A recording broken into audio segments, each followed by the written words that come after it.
Voie de pionnier, hein, c'est vraiment un rendez-vous une fois par mois, hein, pour ceux qui découvrent, hein, c'est tous les premiers vendredis du mois pendant 1 h 15 à peu près jusqu'à 10 h. On démarre à 8 h 45 et le principe, c'est vraiment d'écouter la voix et de découvrir la voix de dirigeants d'entreprises qui ont des modèles économiques différents qui contribuent au challenge que l'on a aujourd'hui de réinventer les modèles économiques. Et donc, c'est une initiative que l'on, comme vous le voyez en bas, que l'on partage avec différents de nos collègues de différents territoires. Alors, rapidement, qu'est-ce que c'est? Vous avez un petit visuel. On a une petite animation qu'on vous transmettra pour ceux qui ont envie de diffuser le message et d'inviter dans vos réseaux d'autres participants. C'est vraiment, comme je le disais, un rendez-vous par mois qui présente une trajectoire d'entreprise et qui permettent de voir tout ce qui se passe aujourd'hui dans notre contexte économique, des opportunités de transformation des modèles de l'entreprise avec l'idée d'avoir des impacts positifs.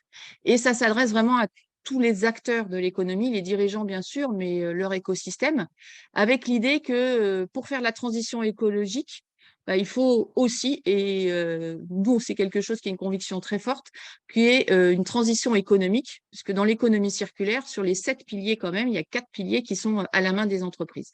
Donc la volonté de Voie de Pionnier, c'est vraiment de donner la parole à des dirigeants d'entreprises qui vont présenter comment eux ont opéré cette transformation ou typiquement aujourd'hui, dès le départ, à la création de l'entreprise, eu un modèle différent, responsable et durable. Donc voilà, grosso modo, l'idée que l'on a au travers de Voie de Pionnier. Alors, rapidement sur l'économie de la fonctionnalité, le but, ça ne va pas être de rentrer dans les concepts et dans les détails, c'est juste de bien comprendre que l'économie de la fonctionnalité, c'est l'idée de revisiter, de transformer la relation de l'offre à la demande, donc avec une idée de plutôt favoriser l'usage plutôt que la propriété, et ce faisant d'avoir un impact positif de façon générale, à la fois sur l'environnement, sur le social et sur le sociétal. Voilà. Et donc, c'est au travers de ces témoignages qu'on va voir finalement comment on lie ces témoignages et ces modèles économiques avec la grille de l'économie de la fonctionnalité. Alors, comment ça va se passer? C'est sous forme d'interview pour ceux qui découvrent un peu le format. On a quelques habitués, donc je ne réexplique pas. Mais c'est sous forme d'interview, donc où le dirigeant explique son modèle. Vous avez bien sûr la possibilité d'interagir. Pour se faire 2 solutions. Soit vous levez la main, soit vous faites un commentaire, une question dans le chat, et puis on vous donnera la parole au fur et à mesure ou à la fin de la présentation du modèle économique. Pendant ce temps, je vous encourage à surtout fermer vos sons, enfin vos micros pour éviter les interférences et potentiellement couper les caméras également dans la mesure où vous n'intervenez pas. Par contre, quand vous intervenez, on aime bien avoir quand même les visages des gens. Voilà. Donc, on va démarrer et je vais commencer par vous présenter nos témoins du jour avec une spécificité aujourd'hui, c'est qu'elles sont 2. Donc, nous allons avoir Morgane qui a fondé Libellou en 2017-2019, donc qui est vraiment la fondatrice de cette structure. Et puis Julie qui est sa nouvelle associée depuis 2021 et qui a une fonction de développement stratégique et commercial.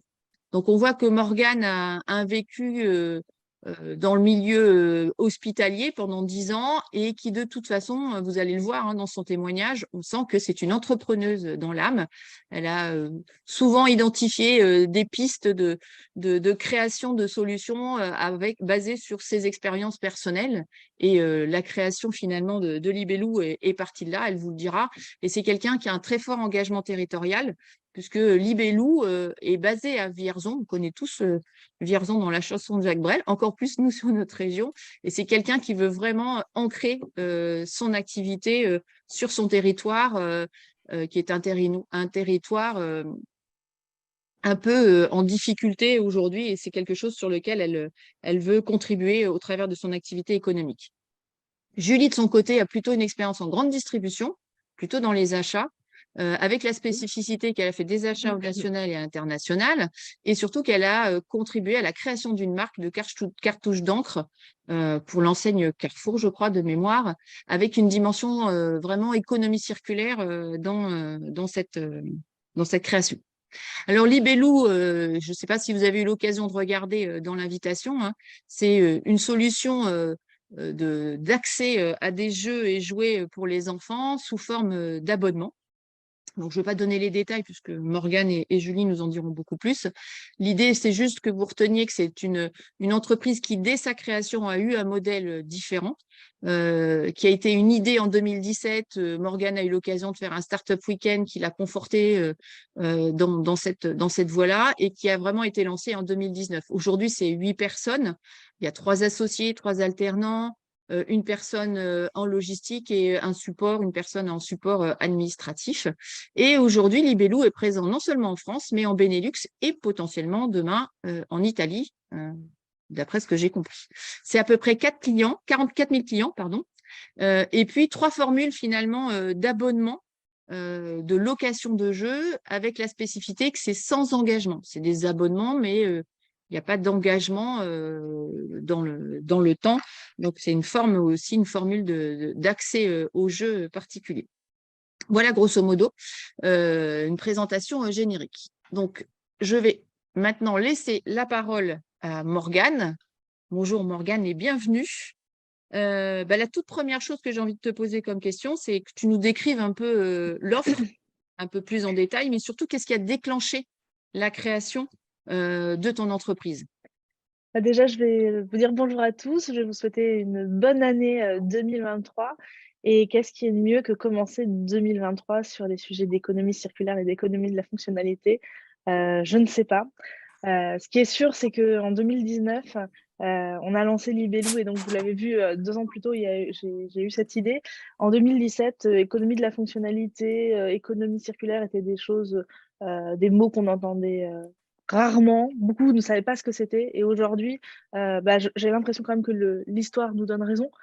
Qu'on sait qu'on travaille dans les bons sujets et que ça ne fait que accroître notre motivation à faire pivoter les modèles et aller de plus en plus loin.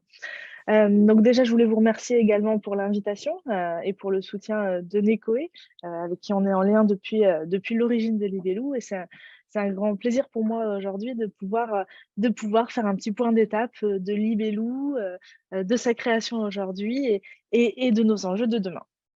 Donc pour commencer, en effet, Isabelle l'a dit, je n'étais pas entrepreneur, j'étais fonctionnaire.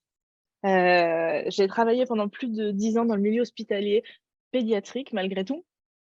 Et c'est vrai que maintenant je l'étiquette, mais à l'époque je ne l'étiquetais pas. J'étais déjà un petit peu entrepreneuse dans l'âme puisque j'avais déjà, par rapport à mes passages en milieu hospitalier, créé des systèmes, que ça puisse être d'évaluation de consommation en milieu hospitalier, de création d'étiquettes de biberonnerie pour des logiciels de création d'étiquettes de biberonnerie pour pouvoir faciliter le travail des agents. Donc, j'ai toujours eu envie, d'une façon ou d'une autre, de mettre l'informatique au service du bien commun et l'organisation au service du bien commun.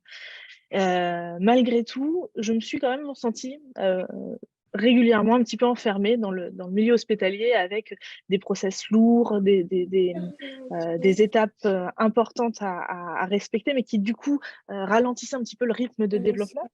Et à côté de ça, j'ai toujours eu pas mal d'idées pour créer des entreprises et j'ai jamais passé le pas.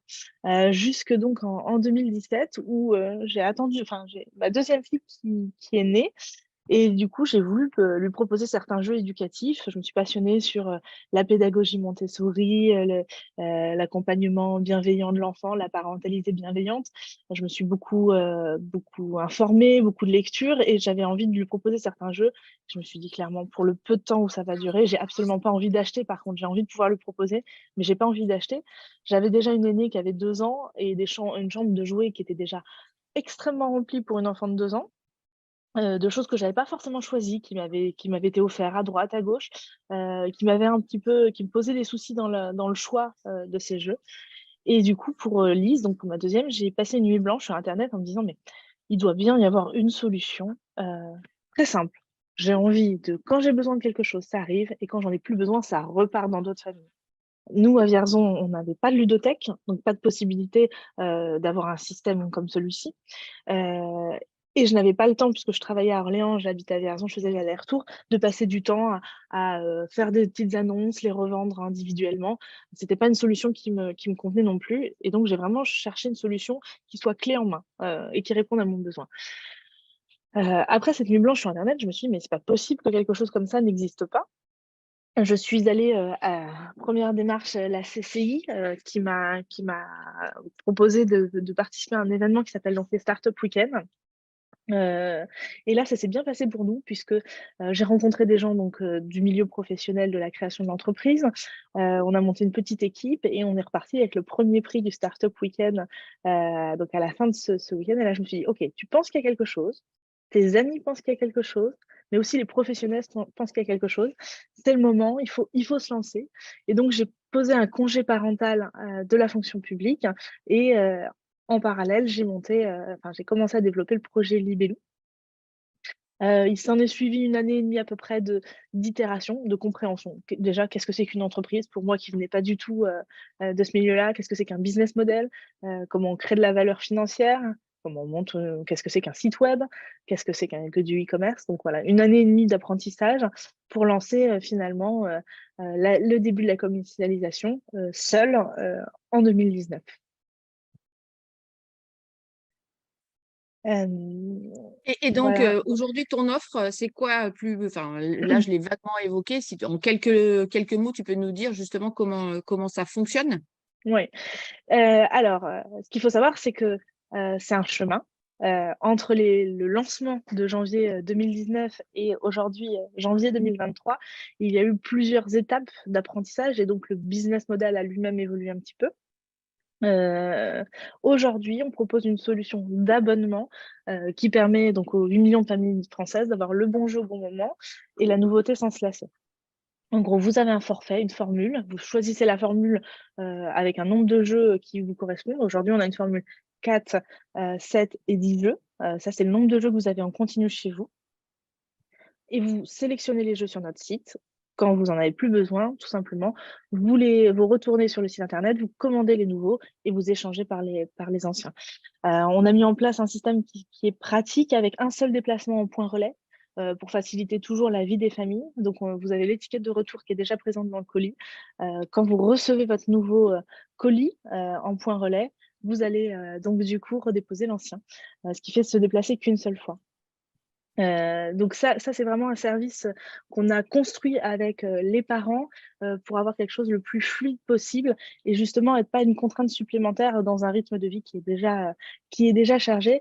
Et le sujet est de se dire que créer des offres innovantes, c'est super, mais il faut que ça apporte sur plusieurs points, que ça soit écologique, c'est une chose. Aujourd'hui, je pense que c'est prioritaire. Il faut absolument créer des nouveaux services qui soient soutenables, mais également, si on veut que ça soit accepté en masse, il faut aussi que ça soit des services qui soient pratiques pour la famille et pour les parents. Donc voilà, et donc ces trois formules, donc une formule, comme je vous le disais, de 4, 7 et 10 jeux, c'est 20, 25 et 30 euros par mois. Dans ces formules sont comprises une garantie casse. Aujourd'hui, le plus gros frein de nos parents était qu'est-ce qui se passe si mon enfant casse un jouet? On a toujours peur pour que son enfant casse un jeu, perde des pièces, etc. Pareil, je vous ai dit qu'on avait bougé l'offre plusieurs fois. Au départ, on facturait. Aujourd'hui, on ne facture plus du tout ce genre de choses. Et ce que je peux vous dire, c'est qu'on a bien évidemment compris dans le business plan un taux de rebut de jeux qui reviendrait voilà, avec des pièces manquantes et qu'on est, au bout de 3 ans de commercialisation, toujours en dessous de notre taux de rebut du BP. Et que malgré tout, on travaille vraiment sur des sujets d'économie circulaire, puisque dès qu'une boîte arrive sur lequel il manque des pièces, ou voilà, on a un pôle de pièces détachées qui nous permet de recompléter et donc de rallonger au maximum la durée d'usage. Donc d'un point de vue client, je vous ai parlé de l'offre et maintenant, nous, comment ça fonctionne? On a monté une chaîne de reverse logistique, donc à Vierzon. Cette chaîne de reverse logistique, elle nous permet vraiment de pouvoir maîtriser vraiment tout le cycle de vie du produit et donc de rallonger la durée d'usage de celui-ci.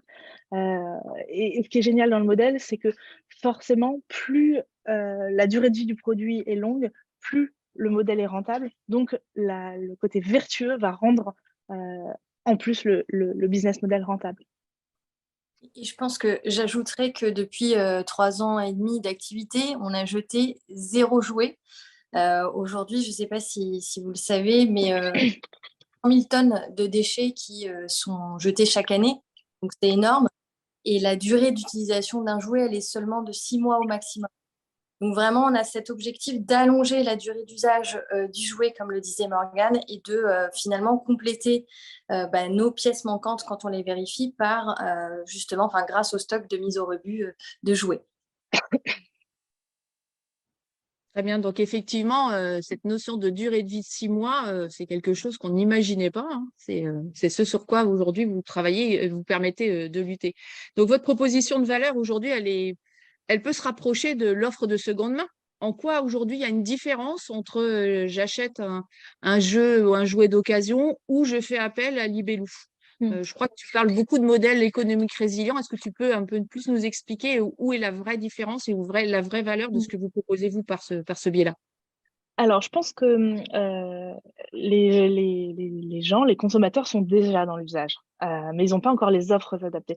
Qu'est-ce que ça nous dit quand les gens passent, quand Vinted explose ou les achats sur Vinted explosent, mais les achats et les reventes? C'est-à-dire qu'aujourd'hui, l'usage des consommateurs, c'est déjà de j'ai besoin de quelque chose, je vais l'acheter d'occasion, j'en ai plus besoin, je le revends. Donc, ils sont déjà dans ce switch de on sort d'une possession longue durée. Par contre, il n'y a pas encore les services qui sont mis en place qui permettent de le faire à grande échelle et sans passer l'étape je dépose une petite annonce, je réponds et je gère. Aujourd'hui, là où il y a une différence, c'est vraiment sur le point de vue serviciel. Avec Libello, on propose une couche servicielle en plus, puisque pas de petite annonce à déposer, pas d'échange avec un éventuellement racheteur. Donc vraiment, ça permet d'être un service clé en main. Donc ça, c'est vraiment d'un point de vue client. Mais aussi, je pense vraiment que d'un point de vue modèle économique, celui-ci est bien plus vertueux, puisque le fait que Libellou reste toujours propriétaire du stock, évite des flux financiers d'achat et de revente avec des prises de marge à chaque fois. Et donc également, on va décorréler la valeur du service que l'on produit de la valeur de volume de vente. Je ne sais pas si j'ai été… C'est l'originalité du modèle, effectivement, c'est que aujourd'hui la valeur économique, elle est basée sur la valeur servicielle, pas sur le Exactement. volume Exactement. que vous mettez à disposition. Donc, Bien évidemment. effectivement, c'est ça qui est intéressant. Et effectivement, cette valeur servicielle, ce que tu disais tout à l'heure, ce qui fait aussi son intérêt, c'est le côté rassurance en cas de détérioration et de tout ce que vous mettez en place au travers de la reverse logistique, quoi.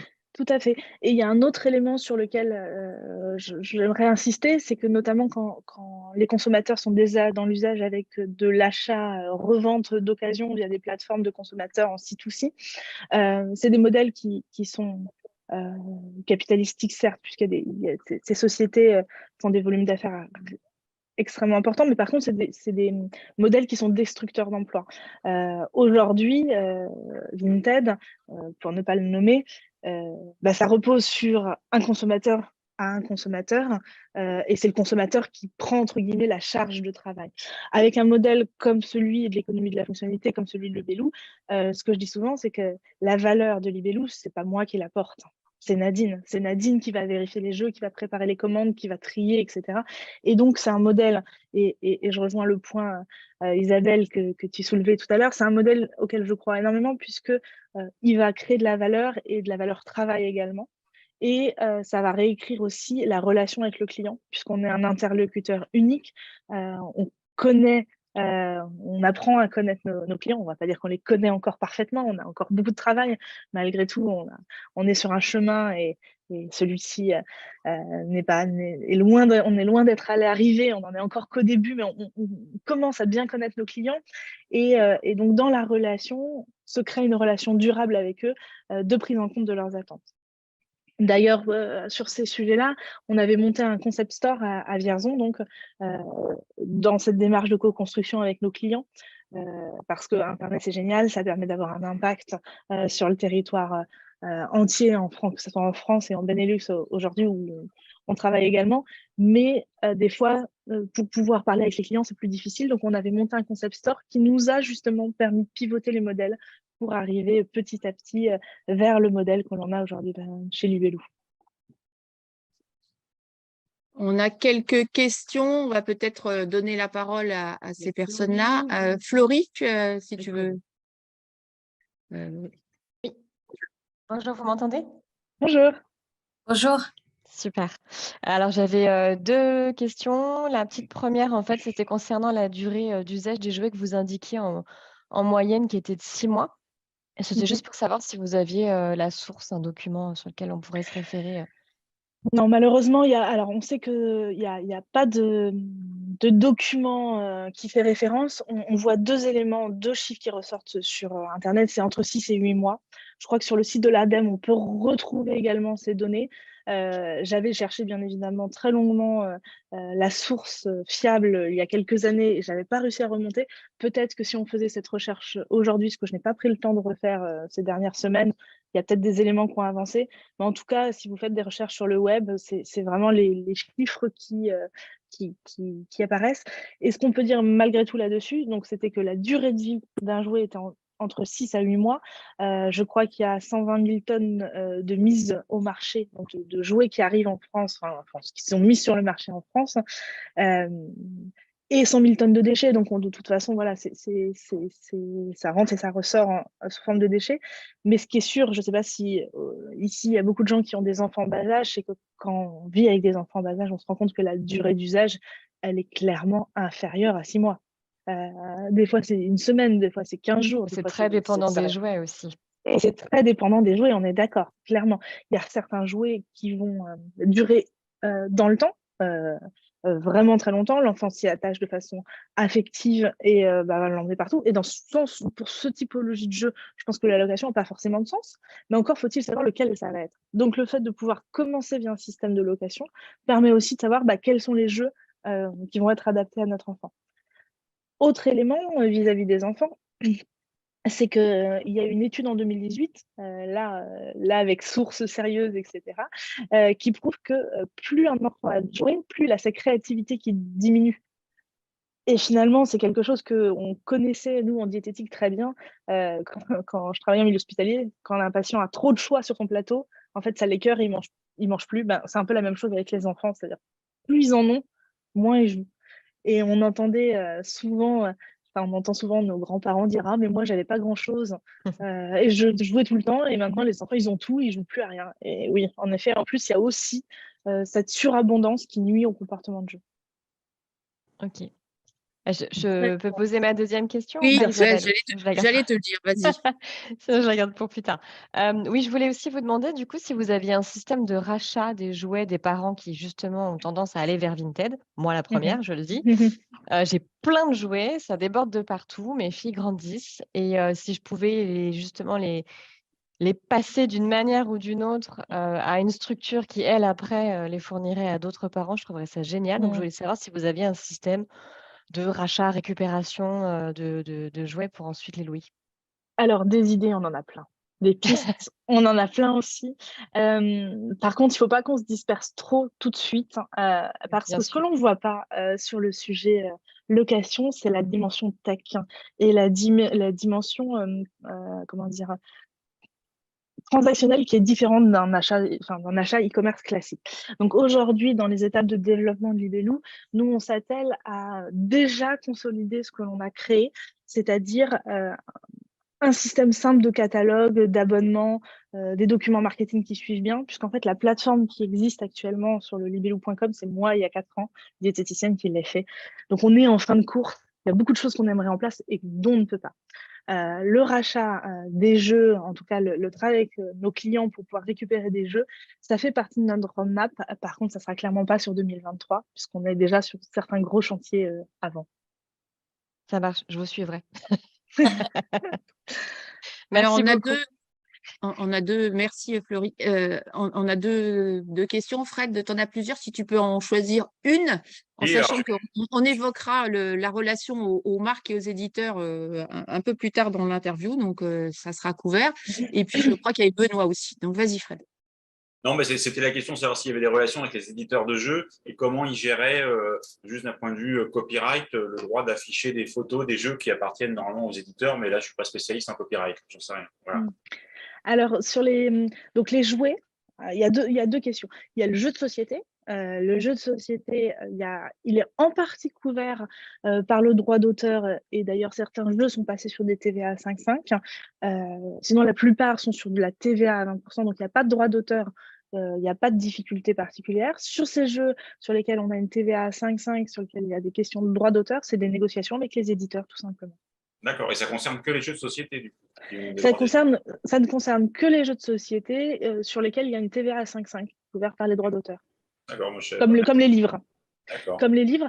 Après, aujourd'hui, pourquoi on a fait le choix, d'ailleurs, ça va un peu remailler avec la question de tout à l'heure, pourquoi on a fait le choix dès le début de partir plutôt avec des fournisseurs qu'avec du jouet d'occasion, tout simplement pour pouvoir un petit peu se démarquer des plateformes avec et d'être maître du catalogue et d'avoir vraiment un catalogue qui puisse répondre aux besoins de nos clients et en tout cas aux envies de nos clients. Donc, oui, en étape 2, on envisage, enfin, on travaillera à pouvoir récupérer les jeux, mais on voulait vraiment pouvoir construire un catalogue de façon assez libre et de travailler en partenariat avec nos fournisseurs.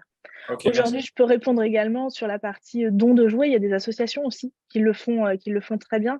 La plus connue sur ce sujet, c'est l'association Rejouer, qui travaille en région parisienne également via un chantier d'assertion et qui est vraiment spécialisée dans la collecte de jouets particuliers et dans la revalorisation.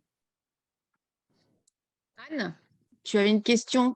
Et puis après, on continuera parce que j'aimerais qu'on prenne un peu de temps sur les externalités, qui est un sujet important dans le modèle Libellou. Vas-y, Anne. Oui, bonjour à tous. Je voulais savoir, en fait, j'imagine que vous devez collecter un certain nombre d'informations au contact de vos clients. Je voulais savoir quelle était la nature de ces informations. Est-ce que vous pouvez collecter des informations sur les usages, sur les besoins, etc. Et si vous réussissiez à les valoriser d'une certaine manière auprès des éditeurs de jeux ou peut-être auprès des collectivités sur justement une dimension éducative ou autre. Voilà. Eh bien, merci pour cette question. C'est l'enjeu numéro 1 de notre fonte de site internet qui sort dans les prochaines semaines et de la refonte. C'est-à-dire que la première étape de Libellou a été de créer le service, de pouvoir le mettre à disposition des clients et de monter le modèle économique et l'offre qui leur parle le plus. Aujourd'hui, cette étape-là, elle a été validée. Par contre, comme je le disais tout à l'heure, on a encore beaucoup de sujets, notamment technologiques, parce qu'on ne se rend pas compte de tout ce que ça peut impliquer d'un point de vue technologique pour pouvoir justement avoir un parcours client le plus fluide possible, mais nous également pouvoir collecter toutes ces datas.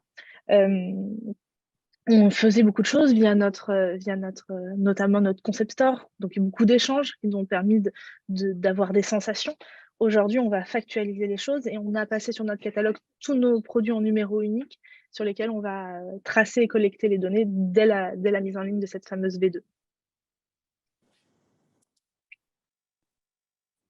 Merci Morgane. Donc on voit bien dans ce qu'on vient d'avoir comme échange que votre offre, elle est très orientée usage et service, même s'il y a encore plein de choses à faire. Et comme tu l'as très bien dit, et on en est tous aujourd'hui convaincus, c'est une trajectoire, c'est un chemin, et que voilà, c'est un chemin dynamique qui ne s'arrête jamais.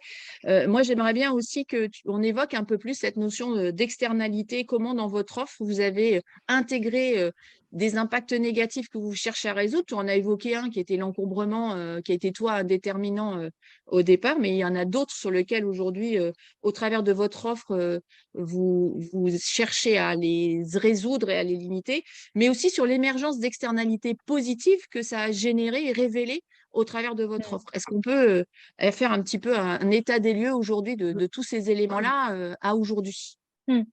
Alors, un élément qui pour moi est primordial aujourd'hui, donc moi mon besoin initial de maman il y a 5 ans, c'était C'était vraiment avoir un système simple qui désencombre ma maison, où quand j'ai envie, ça arrive, quand j'ai plus envie, ça repart. Donc c'était vraiment, c'était le petit sommet, le petit pic de l'iceberg, le petit besoin client. Aujourd'hui, on se rend compte que c'est bien plus vertueux que ça, que les externalités, elles sont bien plus nombreuses que juste répondre à un besoin client. Il y a un sujet qui est notamment qu'on est 8 milliards sur la Terre. On ne peut pas tous consommer, on ne peut plus tous consommer comme on a consommé jusqu'ici. Donc, il n'est pas possible de continuer sur, là, on est au mois de janvier, les enfants, en moyenne, un enfant de 6 ans possède 256 jouets. On ne peut plus continuer ça. Et nos enfants vont être les premiers en ligne de mire à devoir changer leur mode de consommation. Les faire basculer dans un modèle d'usage le plus rapidement possible, c'est aussi leur donner les clés pour mieux consommer demain. Et donc, c'est une éducation à la consommation. Et je trouve que ce qui est formidable, justement, c'est, alors sur la partie concept store, on le sent moins, on le palpe moins sur la partie e-commerce, qui représente 99% de notre activité. Donc vraiment, le concept store, c'est juste pour se faire plaisir à soi. C'est pas vraiment un élément de business, mais c'est la facilité avec laquelle les enfants, en fait, viennent rapporter les jeux et en reprendre d'autres. Et en fait, ce frein que les parents peuvent avoir de se dire « Oh oui, mais il ne voudra jamais renvoyer les jeux. Oui, mais non, en fait, c'est son jouet. » Les enfants sont très facilement passent dans l'économie de l'usage. Donc ça, c'est vraiment une première apprentissage, c'est de se dire « Ok, on est aussi un mode d'éducation à la consommation. » Sur les autres externalités positives, on l'a parlé, on l'a dit, c'est que c'est des modèles qui créent de l'emploi local, qui créent de l'emploi sur le territoire, décorrélés des volumes de production, notamment des volumes de production en Chine ou même ailleurs, donc qui est décorrélé des matières premières. Nous, on travaille avec une association d'aide à retour à l'emploi. On est extrêmement fiers d'avoir pu signer un temps plein avec Nadine, qui aujourd'hui travaille à 100% avec nous. On a commencé par 5 heures par semaine en 2020. Donc voilà, on y a été progressivement et voilà, on est extrêmement ravis d'avoir aujourd'hui pu la réintégrer. Il y a également, bien évidemment, tout ce qui est sur la durée de vie du produit. Qui dit modèle rentable avec une durée de vie augmentée, dit donc un produit qui est durable. Et donc, aujourd'hui, on n'a pas de vocation à pouvoir créer des jeux nous, donc on est en relation avec les fournisseurs. Et donc, l'idée, c'est de pouvoir également être dans l'éco-conception des produits à terme avec cette collecte de data, pour avoir des produits qui ont une durée de vie la plus longue possible, la plus rentable, et les faire rentrer avec nous sur cette économie d'usage via l'éco-conception. Donc effectivement, on voit toutes les externalités négatives que vous traitez au travers de votre offre. Tu as commencé à évoquer les externalités positives finalement que vous révélez. Cette notion finalement que je trouve hyper intéressante, c'est vous contribuez finalement au développement de l'enfant, un développement optimal, puisque ils vont pas avoir une multiplicité de jeux, ils vont les avoir un certain temps et pouvoir changer au bout d'un autre. Et puis cette notion d'éduquer aussi à une autre façon de consommer dès le jeune âge. On sait qu'aujourd'hui, c'est quand même la clé. Dès l'enfance, de donner les bonnes habitudes. Il y a un élément aussi que tu m'avais évoqué, qui est de dire, ouais, il y a quand même toujours une externalité négative qu'on a créée sans la vouloir, c'est ce côté cadeau événementiel, le cadeau d'anniversaire, le cadeau de Noël, ou faire changer les pratiques en disant, c'est plus un objet qu'on va offrir, mais c'est un accès à une multiplicité. Est-ce que tu peux un petit peu en parler de ça, ce que vous découvrez encore qu'il y a un enjeu pour vous à relever? Oui, c'est que, et en fait, même en tant que parent, je vais avouer que je suis dans ce biais-là. C'est-à-dire que autant on prône énormément l'économie d'usage, voilà, se libérer de la possession, etc. Et arriver le 24 décembre, on se dit quand même, attends, on va peut-être mettre quand même quelque chose sous le sapin. Il y a une espèce de petite angoisse de se dire, oui, mais attends, s'il n'y a rien sous le sapin, comment ça se passe, etc. Nous, on propose chez Libellou de la carte cadeau, sur lequel il y a un vrai engouement. Malgré tout, elle ne lève pas tous les freins.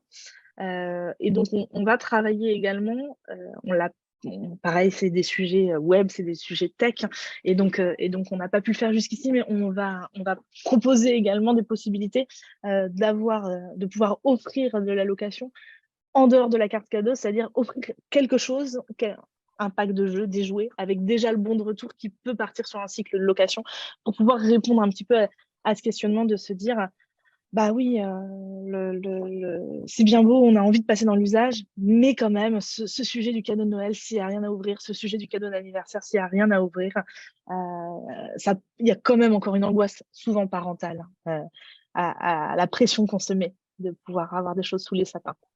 Oui, il y a toujours ce côté un peu effet magique, mais c'est la problématique du service en général, ou en tout cas de cette idée de donner accès à l'usage, c'est qu'il faut quand même que ce soit tangibilisé par quelque chose. Et effectivement, dans ton domaine, on voit très bien ce que ça peut vouloir dire. Alors, on a quelques questions. Je vais laisser la question à Stéphanie. Oui, bonjour, Stéphanie Terre, AFC Île-de-France. Je voulais savoir, enfin, dans l'économie de la fonctionnalité et de la coopération, hein, dont on a un petit peu parlé à travers vos exemples, il y a cette notion de coopération qui est ultra importante, donc avec les fournisseurs et avec toutes les parties prenantes, hein, et avec les clients.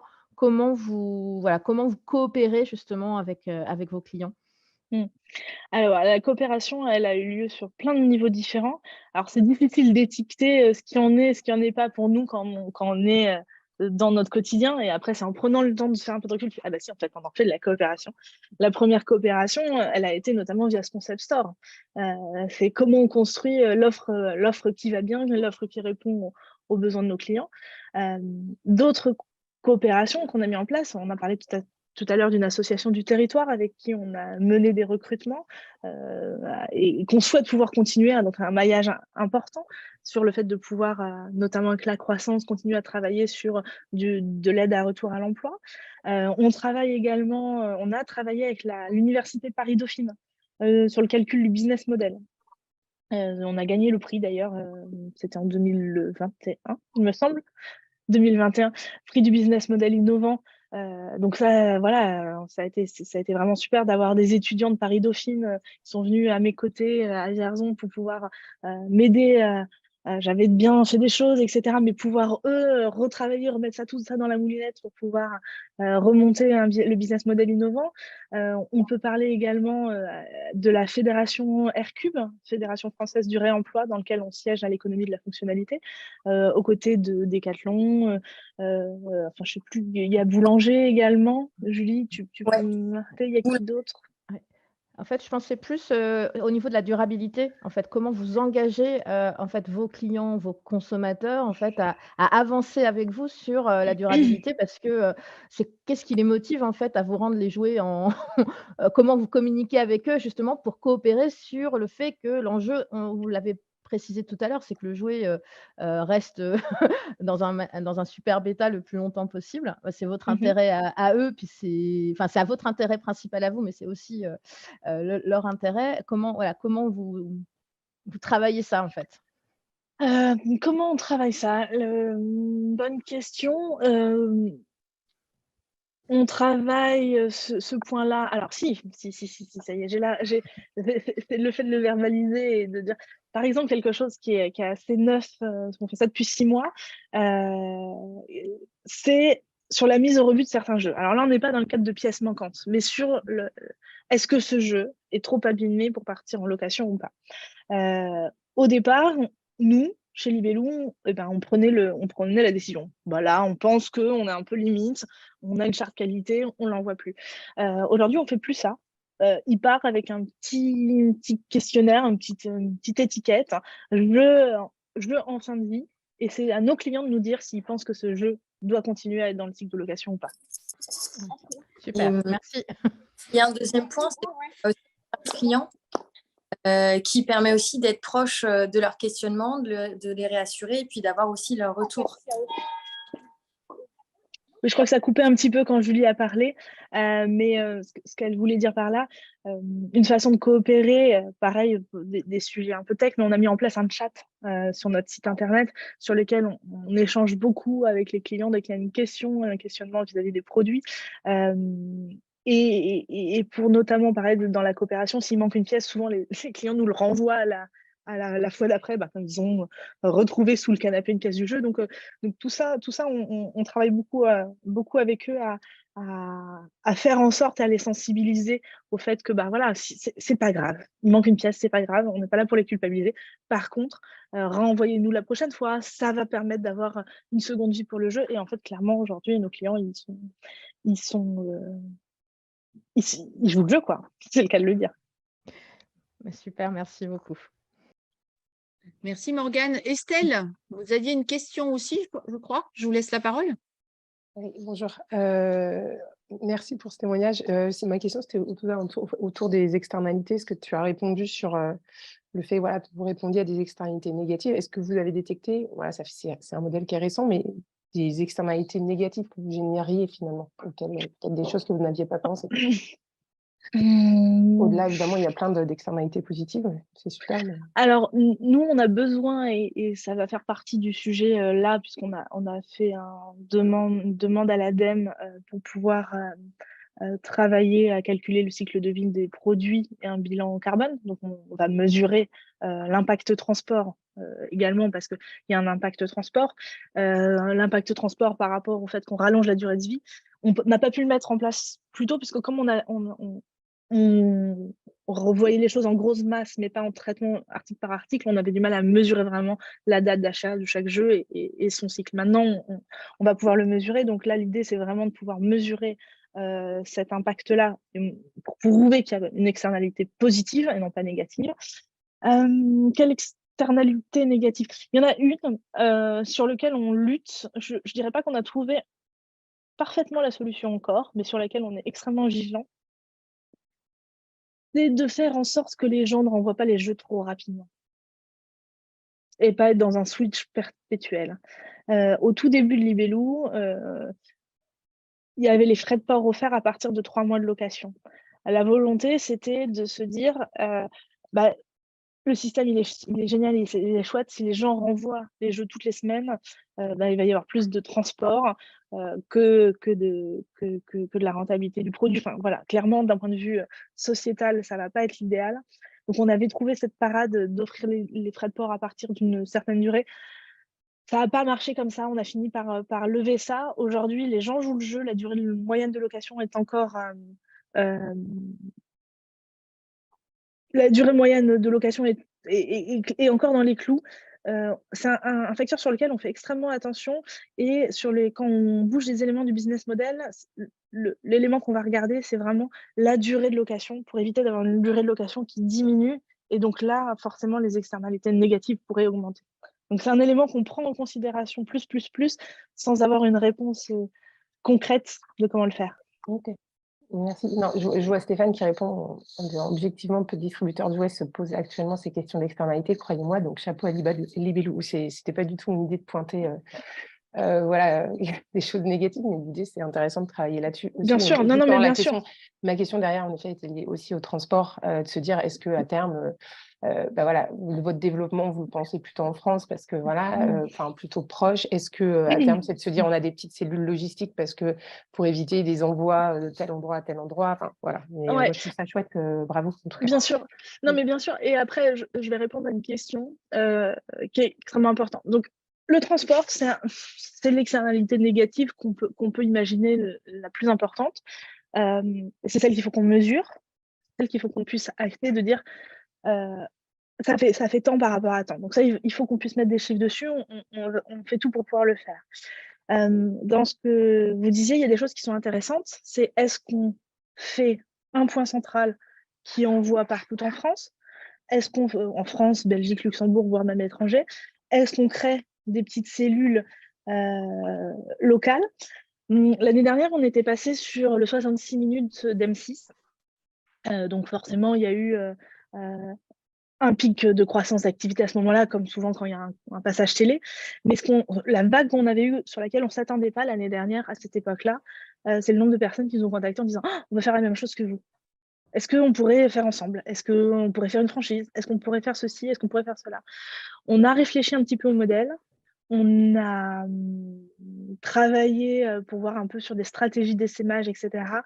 On a vite fait demi-tour, non pas parce qu'il n'y a pas grand-chose à faire. Aujourd'hui, on a levé beaucoup de freins sur ces sujets, de faire des petits stocks un peu partout, plus que de réponses. Donc, on a vraiment mis ces sujets-là de côté en se disant que le sujet est déjà suffisamment complexe, il y a suffisamment de choses à construire. Donc, pour l'instant, c'est système de logistique internalisé à un endroit. Et on se reposera cette question de la stratégie d'essaimage sur des petits blocs plus tard. Par contre, sur l'étranger, il se trouve qu'on a fait un premier petit tour de fond cet été, du BSAR, ce qu'on appelle du BSAR. Donc, on a quelques investisseurs qui sont rentrés à nos côtés sur l'été. Sur ces investisseurs, ce qui a été vraiment super chouette pour nous, c'est qu'on a notamment quelqu'un qui a monté Lokeo, qui est devenu boulanger location, donc il connaît très bien les enjeux. On a quelqu'un notamment de chez Recommerce, donc sur les problématiques de téléphone reconditionné, les problématiques d'abonnement. Et on a, parmi nos investisseurs, quelqu'un qui monte la même chose que nous en Italie et qui a voulu, notamment suite à ce passage d'M6, de se rapprocher de nous et de pouvoir coopérer. Donc, on parlait tout à l'heure de l'Italie. On a une de nos investisseuses qui est donc italienne et qui est en train de monter un business similaire. Et donc, en effet, probablement, si on devait ouvrir l'Italie, on l'ouvrirait avec elle et donc avec un relais plutôt que de faire partir les Jeux de France. Super, merci Morgane. Alors, il y a beaucoup de questions. Je suis désolée, je vais être obligée de faire un choix. Je vais laisser la parole à Sarah qui a levé la main et puis peut-être laisser une ou deux autres questions avant qu'on aborde l'avenir, les perspectives que vous avez. Et puis, j'aimerais aussi qu'on parle de la coopération avec les marques, parce qu'on a parlé de la coopération client, etc. Mais il y a aussi dans les perspectives aujourd'hui une nouvelle façon de travailler avec des marques, notamment Playmobil. Donc, qu'on puisse aussi aborder ce sujet-là. Sarah, si tu veux poser ta question. Ouais, merci beaucoup. Merci beaucoup, Morgane. C'est passionnant de vous entendre et ce projet et tout ça. Et du coup, la question que vous posiez sur le fait que les gens renvoient rapidement ou trop rapidement à votre goût les jouets pour une question écologique, ça me posait la question de est-ce que vous avez envie de vous mêler ou pas de aussi comment les gens utilisent le jouet, c'est-à-dire comment il devient un support éducatif. Et je vois d'ailleurs que Benoît Corré avait la même préoccupation que moi dans le, dans le chat. Parce que finalement, vous l'avez abordé cette question plutôt sur le point, ça éviterait du transport. Mais du coup, je trouve que ça mène directement à la question de qu'est-ce qui se passe en fait dans les familles avec les jouets. Bien sûr, la question, elle est du choix des jeux, de l'éducation, de la corrélation entre les jeux et les besoins, elle est primordiale. Encore une fois, il y a ce qu'on a pu faire en concept store et ce qu'on fait en concept store et ce qui est fait sur le web. Ce qui est fait sur le web, c'est une expérience un peu classique de e-commerce où on va sélectionner les jeux que l'on veut, ou alors on a la possibilité d'avoir des jeux surprises.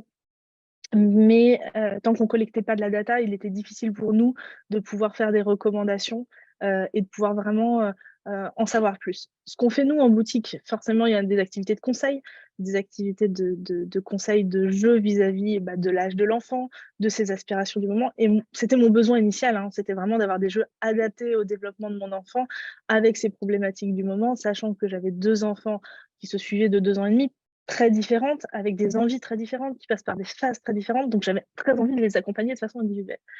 Donc, oui, le besoin, il est là. Oui, on rêve de pouvoir aller plus loin sur ces sujets-là. Et ça fait partie de notre roadmap et ça fait partie de nos volontés de pouvoir le faire. Malgré tout, aujourd'hui, on n'est que 3 associés. On n'est encore qu'une toute petite équipe.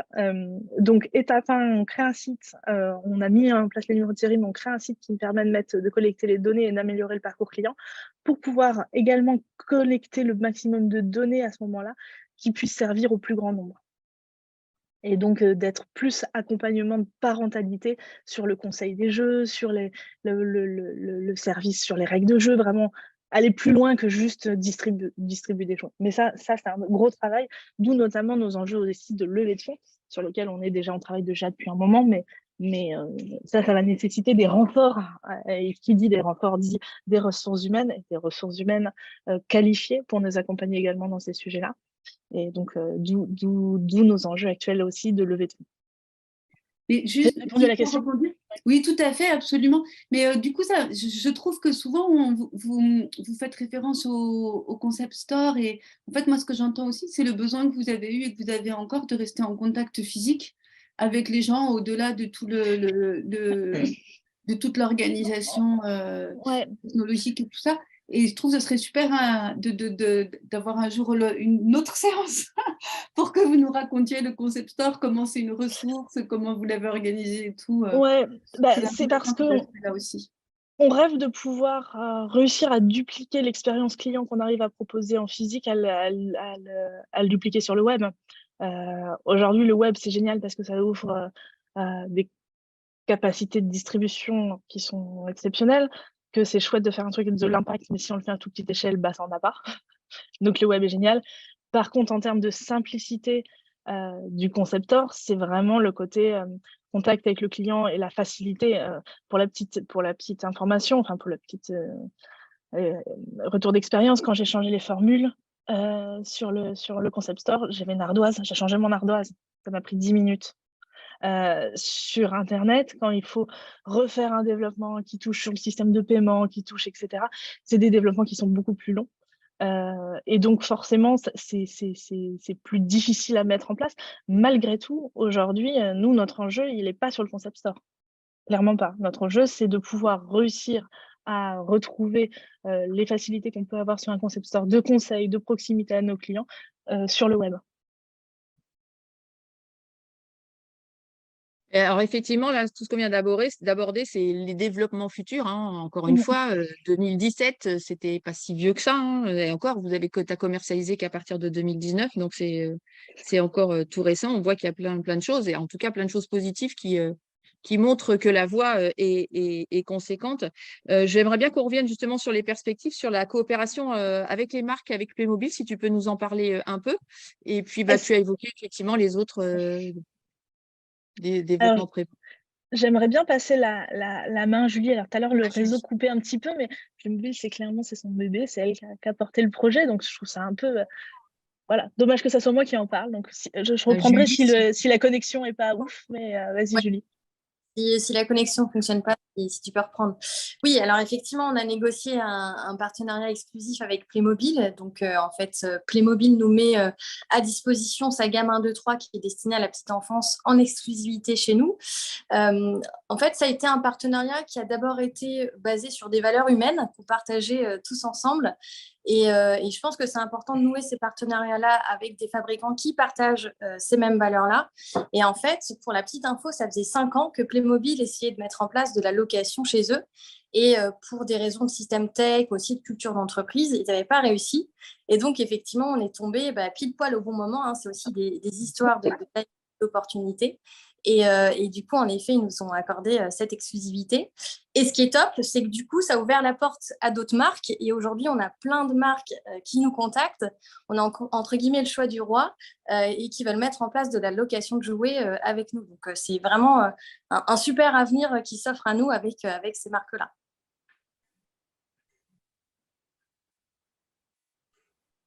Merci Julie sur ce témoignage-là. Alors tu as parlé Morgane effectivement des développements futurs et c'est un peu le rôle de votre troisième associé sur tout ce qui est tech et logistique, hein, un nouveau site internet avec plus d'interactions notamment avec les utilisateurs. Et notamment avec l'idée de les solliciter pour co-construire le catalogue. Ça n'a pas forcément Tout à été fait. évoqué, mais j'ai trouvé ça Oui. très intéressant, hein. Ce n'était pas simplement les guider avec les datas sur les jeux en fonction de l'âge, etc., mais aussi de les solliciter sur qu'est-ce que vous avez envie d'avoir dans le catalogue et pourquoi pas au travers des parents, mais aussi des enfants qui peuvent avoir eu l'occasion chez un ami de jouer un jeu et de vouloir l'avoir à la maison pendant quelques temps pour l'utiliser. Il y a l'Italie, tu en as parlé aussi. Est-ce qu'il y a d'autres choses? Il y a une campagne de crowdfunding que vous êtes en train de lancer? Ouais, là aujourd'hui on commence à faire une étude, donc on a parlé de premiers investisseurs qui sont rentrés à nos côtés sur l'été. Comme on l'a dit, on est encore une toute petite équipe, des projets on en a plein, une roadmap elle est extrêmement chargée et ambitieuse et c'est génial parce que voilà, dès qu'on tire un fil on voit qu'il y a plein d'autres choses derrière. Malgré tout, on a besoin aussi de pouvoir financer de façon un peu plus ambitieuse la société pour pouvoir aller plus vite également sur nos sujets. Et donc, on va lancer probablement, enfin, on va lancer une campagne de crowdfunding en equity, c'est-à-dire de pouvoir permettre de faire rentrer des actionnaires sur des tickets qui peuvent être très modestes. Et donc voilà, on va lancer ça. Je crois que il y a un petit lien, peut-être que si tu es d'accord, Isabelle, qu'on pourrait faire diffuser pour juste voir si les gens les participants connaîtraient des gens qui pourraient être intéressés pour participer ou pour relayer tout simplement. En fait, chaque petit effort peut nous aider. Donc voilà, beaucoup de projets. Je suis en train de réfléchir. Est-ce qu'on nous oublie sur ces sujets de développement? Non, c'est déjà. Tu pas des choses à rajouter, Julie? Après, c'est continuer parce qu'il y a aussi tout ce qui est entre guillemets évangélisation du marché, c'est-à-dire que aujourd'hui on a quand même une belle visibilité à travers les médias, à travers Brut, notamment on est passé dans le reportage Brut, 20 minutes, France Info, etc. Donc c'est de continuer aussi à maintenir entre guillemets cette pression médiatique qui nous aide nous à faire connaître notre concept et finalement à fédérer un ensemble de personnes. On le disait tout à l'heure, c'est de la coopération et ça passe aussi par nous, nos clients B2C et nos potentiels futurs clients. Donc on continue aussi de maintenir cette évangélisation, cette démocratisation de notre concept. Donc, ça fait partie aussi de nos enjeux 2023. Donc, vous allez être bien occupé en 2023. Oui. Oui. En fait, il y a aussi une question alors, qui est revenue à plusieurs moments. C'est cette notion effectivement d'impact, d'empreinte environnementale de votre modèle. Alors moi, ce que je retiens de ce que vous dites, c'est chaque chose en son temps et je trouve que c'est quand même assez sage. C'est le meilleur moyen de réussir et de consolider. Et est-ce qu'aujourd'hui, dans justement cette nouvelle ce nouvel développement de la version du site Internet, par exemple, la dimension environnementale du numérique, sobriété numérique, c'est des choses que vous avez intégrées dès le départ? C'est une question, je me fais le relais d'Annabelle qui posait la question, et je l'ai vu plusieurs fois aussi, donc je me fais le relais des questions. C'est une bonne question.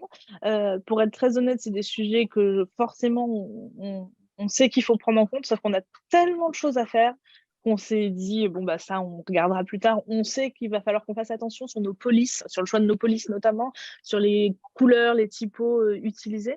On a pour l'objectif, je crois que j'avais vu passer une question sur le nom Libellou, le branding, etc. On a aussi l'objectif de retravailler la marque et je pense qu'on le fera au moment de la charte graphique notamment, de pouvoir essayer d'avoir une charte graphique qui soit en cohérence avec nos valeurs. Par contre, c'est un chantier aussi à part entière, donc pour l'instant, ce n'est encore qu'au stade de l'idéation et dire que ça sera des enjeux qu'il faudra qu'on prenne en compte à ce moment-là, plutôt qu'une démarche vraiment avancée. Bon, quoi qu'il en soit, on voit que de toute façon, c'est des convictions que vous avez dans vos tripes. Donc, on peut faire le pari que vous allez faire attention. Après, voilà, chaque chose en son temps, effectivement. Et c'est pas forcément toujours évident de tout faire à la fois. Donc, on comprend bien l'intérêt. Moi, j'ai envie de poser une dernière question avant qu'on arrive à la conclusion, parce qu'il est 48. C'est surtout toi, Morgane, mais aussi Julie, si elle a envie. Quels conseils vous pouvez partager au regard de toute cette expérience que vous êtes en train de vivre à partir d'un besoin identifié, de monter complètement ce modèle-là dans une orientation très usage, avec le choix d'avoir le plus d'impact positif possible. Enfin, voilà, qu'est-ce que tu as envie de dire à des personnes qui ont envie de soit de transformer, soit de créer un modèle différent dès le départ? De peut-être pas vouloir aller trop vite. On est dans une société où les startups montrent des chiffres de croissance énormes, etc. À l'étranger, des gens qui ont voulu faire de la location de jouets, on n'est pas les premiers. Ils se sont tous brûlés les ailes à vouloir faire de la croissance et à tout prix sur des modèles qui étaient pas encore complètement stabilisés. Je pense qu'il faut se faire confiance, il faut s'écouter, il faut écouter ses clients, il faut écouter ses partenaires.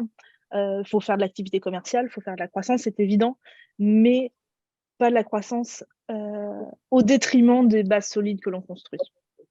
Et donc de pouvoir être toujours dans la remise en question de ce qu'on fait, dans la mesure de ce que l'on fait au maximum pour pouvoir être sûr qu'on prend le bon chemin. Et moi, je compléterais par, alors c'est un mot qu'on utilise très souvent, qui est très à la mode, mais qui est ce qu'on vit au quotidien, c'est d'être aussi résilient, déterminé dans ce qu'on fait. Parce que quand on fait de l'innovation et encore plus sur de l'économie de la fonctionnalité, on a plusieurs enjeux. C'est de prouver, de convaincre de l'utilité du modèle, de convaincre aussi que c'est un modèle rentable, et puis à un moment donné, de ménager notre énergie pour continuer le marathon. Je compare toujours le marathon. Aujourd'hui, on court un marathon en tongs et parfois on se plonge même dans le marathon. Donc, il faut savoir aussi se ménager et avoir vraiment un objectif bien précis et le maintenir, quoi. Et pour ça aussi, avoir des super associés avec qui on communique, une super équipe où vraiment la communication est hyper importante. Et je pense que ça, c'est une de nos valeurs aussi fondamentales. Ouais, merci Oui, pour le mot de la fin, Julie. Je retiens 3 mots dans ce que tu viens de dire. Hein. C'est savoir qu'on a quelque chose qui a une vraie utilité, qui est rentable. C'est pas mal de gagner de l'argent, c'est à quel niveau on le met, etc. Et qui est soutenable. Et c'est vraiment le challenge que vous relevez aujourd'hui. Hein. C'est associer ces 3, l'utilité, la rentabilité, la soutenabilité. Donc, on a envie de vous souhaiter longue vie. Alors, moi, j'ai plus d'enfants en bas âge, mais je trouve ça. J'ai vu que certaines personnes avaient acheté des cartes cadeaux. C'est pour Noël. Des mamies, des mamans. Donc voilà, vraiment, je suis ravie qu'elles aient pu avoir l'occasion de le faire. Il est 50, donc ce que je vais vous proposer, on pourrait encore y passer énormément de temps. Merci Morgane et Julie par rapport à ça. Je vais laisser la parole à mon acolyte Corinne, puisque dans l'exercice Voix de pionnier, on a toujours un petit temps avec ce qu'on a entendu, en quoi ça résonne avec des éléments forts de l'économie de la fonctionnalité et de la coopération. Donc je vais laisser Corinne qui a, au fur et à mesure des échanges, pris quelques éléments clés, les partager avec vous tous. Et puis, on vous les enverra aussi, si ça vous intéresse, le support pour que vous puissiez les avoir en tête, ainsi que le replay de la vidéo qui va être juste envoyé en brut. Donc, voilà, on va pas faire de montage, mais si vous avez envie de l'utiliser ou de le faire passer à d'autres personnes, bien évidemment, il vous sera accessible. Corinne, est-ce que tu veux que je projette ou tu le fais? C'est bien. Ok, je projette. Alors, attends, parce que je suis pas sur le bon truc. Hop.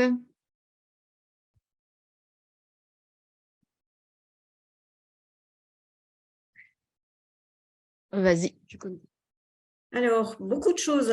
C'était très, très riche comme témoignage. Donc, beaucoup de notes. En tout cas, ce qui est toujours intéressant dans les boîtes pionniers, c'est qu'on retrouve des éléments communs à plusieurs dirigeants qu'on a fait témoigner. Et notamment, ce dernier point qu'on a évoqué, là, le fait de ne pas être dans une croissance à tout prix, mais plutôt dans quelque chose qui va garder les valeurs et les notions de coopération, d'impact, prendre le temps de mesurer les choses. Alors, clairement, le point central, c'est la transformation, le modèle engagé et résilient, c'est-à-dire la transformation de la proposition de valeur. On passe d'un modèle qui passe de la propriété à l'usage pertinent. Pas de course au volume, mais plutôt autour d'une valeur servicielle. Cette notion qu'on a retrouvée plusieurs fois dans le témoignage d'éviter la surconsommation de jouets et du coup il y a aussi cette notion d'éducation à un autre mode de consommation, sobriété heureuse, qu'on a retrouvé plusieurs fois dans le témoignage. Et puis, la volonté aussi d'avoir un impact sur le territoire, que ce soit en termes économiques, sociaux, d'emploi, de relations avec des associations, etc. Alors, on a évoqué des impacts négatifs pour certains qui sont déjà intégrés dans le modèle, limiter l'encombrement des espaces familiaux. Alors, c'est clairement la motivation qui a fait que j'ai acheté une carte cadeau pour mes petits-enfants qui sont à Paris dans des tout petits espaces. Allonger la durée de vie des produits en favorisant l'éco-conception et on l'a vu aussi dans la coopération, c'est quelque chose qui passe par du dialogue, de l'échange, de l'écoute, que ce soit avec les usagers ou avec les concepteurs.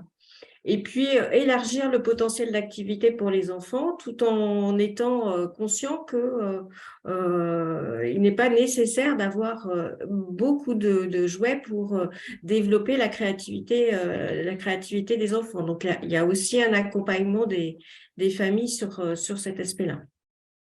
Et puis, le modèle a fait révéler aussi des impacts positifs. Alors, limiter les déplacements et l'impact transport, notamment par le fait qu'il n'y a qu'un déplacement pour aller chercher des nouveaux jouets et renvoyer les anciens.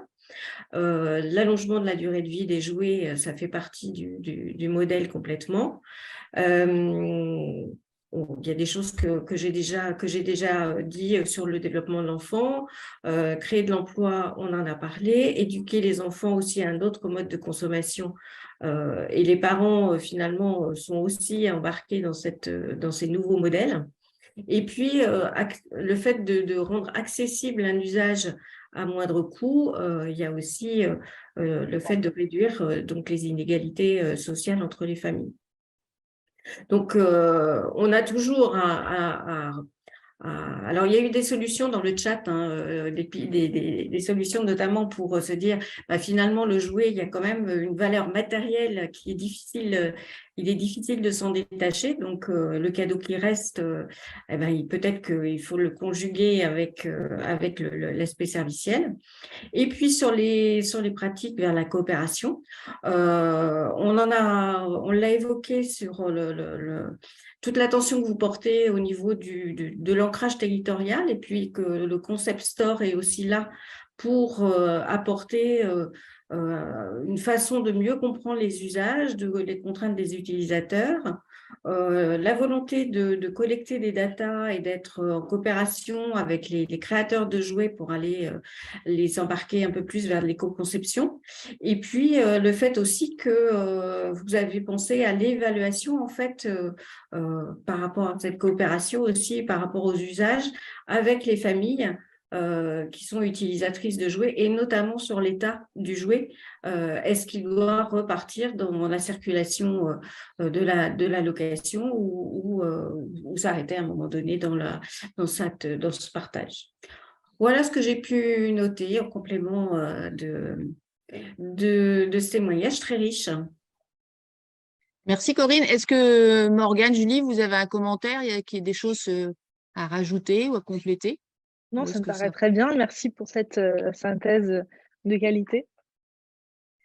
Très bien. Alors, je vais juste me permettre aussi tu l'as évoqué, de faire un petit peu le relais de ce que vous avez actuellement en cours. Donc, un questionnaire, on pourra vous renvoyer le lien en direct aussi, que vous avez lancé aujourd'hui. Tu peux juste expliquer un peu l'objectif du questionnaire?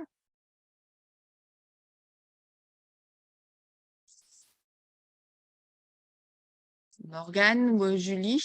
Vous m'entendez? Ah, mets ton micro. Oui, alors là, le questionnaire, l'objectif, c'est quoi? Oui, c'est de savoir en fait si vous souhaitez nous soutenir d'une manière ou d'une autre, et si vous connaissez des personnes qui pourraient être notamment intéressées par rapport au crowdfunding, leur transmettre aussi ce questionnaire pour qu'on puisse ensuite vous recontacter ou pas en fonction de ce que vous répondrez, et voilà, qu'on puisse ensuite commencer la campagne de crowdfunding, parce qu'une campagne, ça se prépare. Donc c'est pour avoir une base de personnes qui pourraient être intéressées. Donc, ce qu'on vous propose, c'est d'ici la fin de la journée, de vous envoyer ce lien si vous ou alors il est dans le chat. Voilà, très bien. Super, ouais. Voilà, vous pouvez y accéder directement par le chat pour donner un coup de main ou essaimer dans cette perspective autour de cette intention de Libellou. Oui, et comme on le disait, on est vraiment dans l'objectif où plus on sera nombreux, plus on pourra faire bouger les lignes. Et c'est pour ça aussi qu'on ouvre cette campagne de crowdfunding. Très bien. Donc, on regardera ça avec beaucoup d'attention. Encore merci pour votre témoignage. On va suivre Libellou de près, et qui sait, peut-être qu'on vous ressollicitera d'ici quelques temps pour prendre de vos nouvelles, en tout cas dans le cadre de votre pionnier. Mais de toute façon, on vous suit de près de façon régulière. Je vais me permettre juste de faire un petit rappel sur les prochains rendez-vous. Comme je le disais, un rendez-vous une fois par mois. Le prochain rendez-vous est donc fixé au 3 février et on aura cette fois un témoin de la région Grand Est qui s'appelle Odyssée Environnement, qui est en fait un acteur de la qualité de l'eau, qui a opéré une trajectoire aussi de transformation de son modèle, puisque le métier d'origine, c'était de vendre des produits de traitement de l'eau.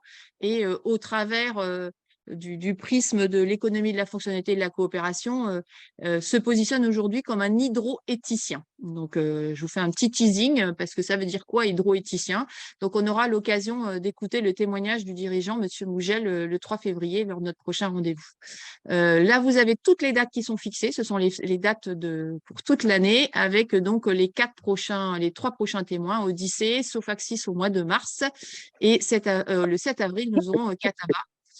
Sur mai et les 2 dates à suivre, on a encore à compléter le planning, mais il va s'alimenter au fur et à mesure avec chacun de nos collègues associés en coopération avec nous sur Voie de Pionnier.